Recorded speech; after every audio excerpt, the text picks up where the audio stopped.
আজ থেকেই ভারতের ইলেকশন কমিশন 28টি রাজ্যে একসাথে শুরু করছে SIR, special intensive revision.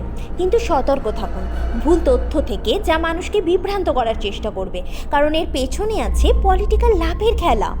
SIR এর কাজ পুরনো ও ভুল তথ্য সংশোধন করা, নতুন ভোটার যুক্ত করা, অবৈধ বা দ্বৈত ভোটার বর্জন করা, সচেতনতা বাড়ানো। তাই চলুন জানি সঠিক তথ্য।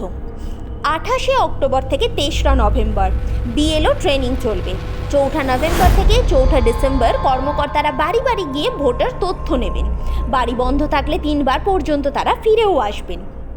9ই ডিসেম্বর বেরোবে খসড়া ভোটার লিস্ট, আর 8ই জানুয়ারি পর্যন্ত আপনি সংশোধনের সুযোগ পাবেন যে কোনো ভুল বা ভ্রান্তির জন্য। 9ই জানুয়ারি থেকে 31শে জানুয়ারি হবে হিয়ারিং ও যাচাই। এরপর 7ই ফেব্রুয়ারি প্রকাশ পাবে ফাইনাল লিস্ট।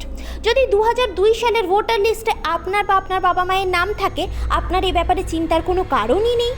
আর ওই ভোটার লিস্ট নির্বাচন কমিশনের ওয়েবসাইটেই পেয়ে যাবেন আপনি।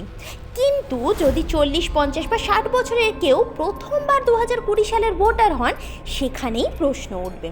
আর যাদের নাম ভোটার লিস্ট থেকে বাদ যাবে তারা হলো মৃত ব্যক্তি, যারা বাসস্থান পরিবর্তন করেছে, আর যারা অবৈধভাবে লিস্টে আছে। এবং এই তৃতীয় শ্রেণীটাই আসল রাজনৈতিক অস্ত্র হতে চলেছে। তাই মনে রাখবেন, ভয় নয়, সত্যি জানাই আপনার শক্তি। কারণ এবার এসআইআরের খেলায় আপনার নামটাই হতে পারে সত্যের সাক্ষী। তাই ভ্রান্ত তথ্য নয়, সঠিক তথ্য নিজেও জানুন এবং অন্যকেও জানান দায়িত্বশীল নাগরিক হিসাবে। ধন্যবাদ।